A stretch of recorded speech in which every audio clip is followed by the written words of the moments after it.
Coucou à tous, j'espère que vous allez bien. Alors, suite aux innombrables messages que j'ai reçus à propos de la séance du compte rendu, j'ai décidé de vous faire une petite vidéo qui récapitule les différentes étapes de cette séance.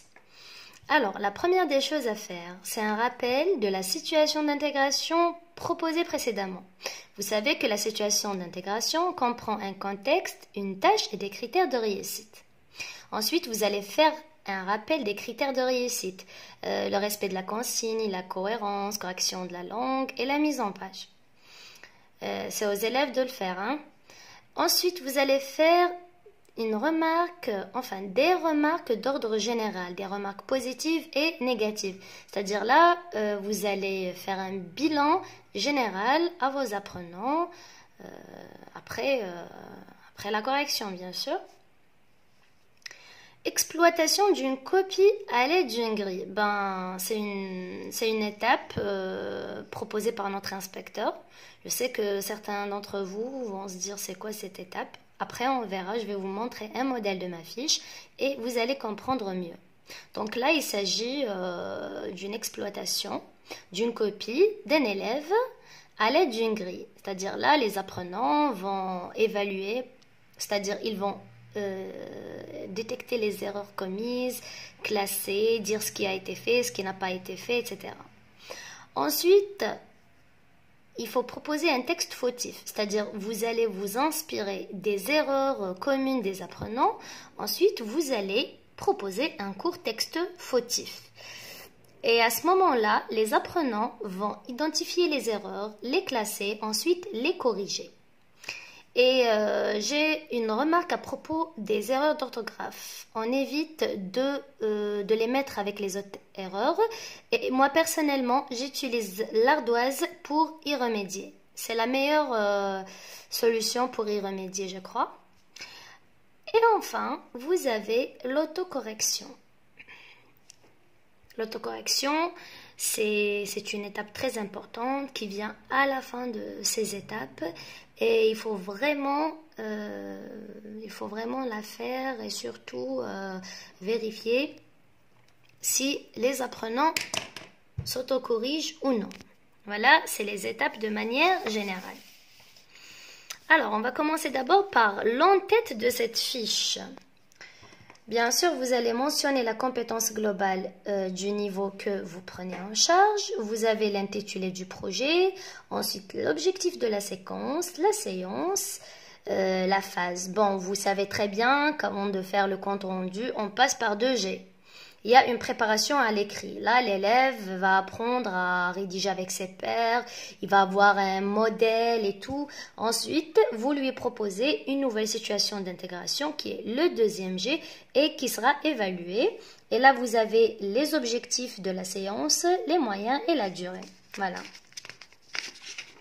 Alors, vous avez ici un rappel de la situation d'intégration, contexte, tâches et les consignes.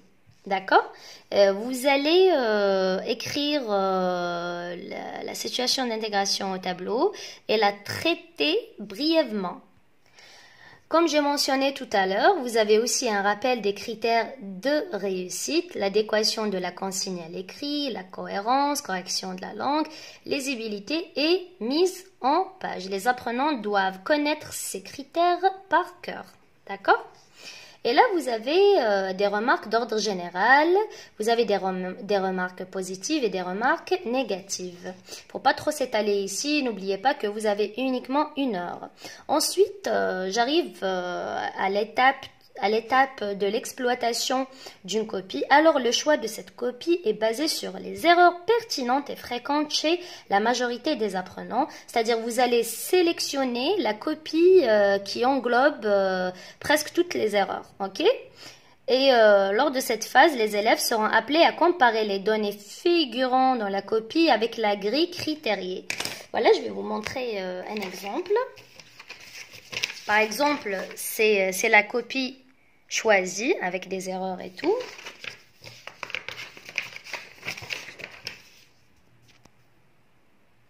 Et et voici la grille qui l'accompagne. Donc les apprenants vont faire cette phase en groupe, c'est-à-dire ils vont voir la copie et ils vont comparer avec la grille. Alors, est-ce que mon camarade a respecté la consigne? Est-ce qu'il est hors sujet ou non? Donc là, ils vont cocher. Mon camarade a introduit 3 arguments. Est-ce qu'il a donné 3 ou non? Il va cocher, etc. Voilà.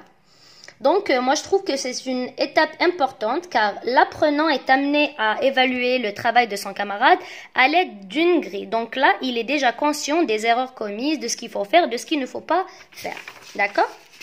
Et vous êtes libre de faire cela ou non. On va voir l'étape qui suit. Donc là, c'est comme je vous ai expliqué tout à l'heure avec la grille et tout.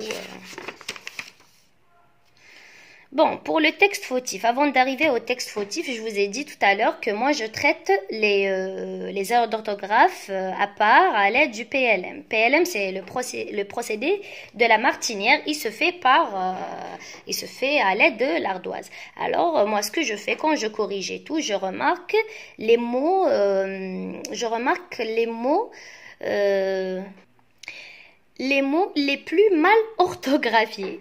Voilà, donc je mentionne pas plus de 3, hein. Il ne faut pas abuser des erreurs d'orthographe parce qu'on ne va pas en finir avec ça si on va se focaliser sur le tout. Donc, qu'est-ce que vous allez faire? Vous allez demander à vos apprenants de ramener leurs ardoises et tout. Vous allez leur dire, par exemple, comment on écrit Internet. Ils vont tous écrire sur leur ardoise Internet. Après, après 3 minutes, ils vont lever les ardoises et vous allez voir qui a écrit, qui n'a pas écrit. Ensuite, vous pouvez inviter 2 ou 3 élèves à l'estrade. Pour que les autres apprenants puissent distinguer le faux du vrai et justifier pourquoi ça s'écrit ainsi, pourquoi, etc. Voilà, c'est ce qu'il faut faire. Ensuite, vous avez le texte fautif. J'ai dit que ce texte, on le fabrique en fonction des erreurs communes, des erreurs que vous avez déjà notées.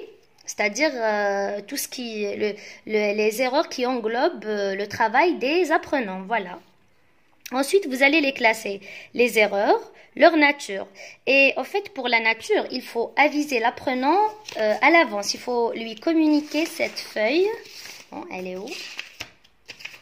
Voilà. Donc là, vous avez un tableau récapitulatif. Vous avez le code. Vous avez la signification et vous avez des exemples. Par exemple, là, vous avez un 1 majuscule et un 1 minuscule. Erreur de majuscule et de minuscule. Donc, l'apprenant, s'il n'écrit pas en majuscule, on lui met un grand M, et vice-versa. Voilà. Vous avez ici, par exemple, un exemple. Omar est un petit garçon et vous avez ici Omar sans majuscule et là, vous avez Omar avec majuscule. Donc, quand vous trouvez un nom propre qui n'est pas écrit en majuscule, vous mettez un grand M. Et quand vous trouvez, par exemple, un mot qui n'est pas un nom propre et tout, écrit en majuscule, vous mettez le petit M. Voilà, c'est un code connu normalement. Il faut le communiquer aux apprenants à l'avance, il faut leur expliquer tout ce qui est mentionné pour qu'ils puissent vous suivre par la suite. Parce que c'est un outil qui va les aider pour l'identification des erreurs. D'accord ? Donc voilà, vous allez choisir 6-5 erreurs, vous allez les traiter et tout. Ensuite, vous allez corriger ensemble le texte avec des explications, vous pouvez même faire des petits rappels à propos des leçons de points de langue déjà vues et tout. Et à la fin, vous pouvez leur dire, voilà, est-ce que vous trouvez que le texte est correct? Est-ce que vous voulez ajouter quelque chose? Est-ce que vous avez des mots à utiliser ou autre? Voilà. Et enfin, vous avez l'étape d'autocorrection. Donc, et vous pouvez même en fait de proposer aux meilleurs élèves de lire leur travail, voilà. Ensuite, vous allez demander aux autres apprenants de corriger leurs erreurs avec un crayon et tout en se basant sur le corrigé. Voilà. C'est les étapes du compte rendu, donc en bref, c'est ça. Et si vous avez des questions, vous avez d'autres interrogations, vous n'avez qu'à laisser des commentaires. Et surtout, s'il vous plaît, si le travail vous plaît et tout, n'hésitez pas à le partager avec vos collègues. Merci.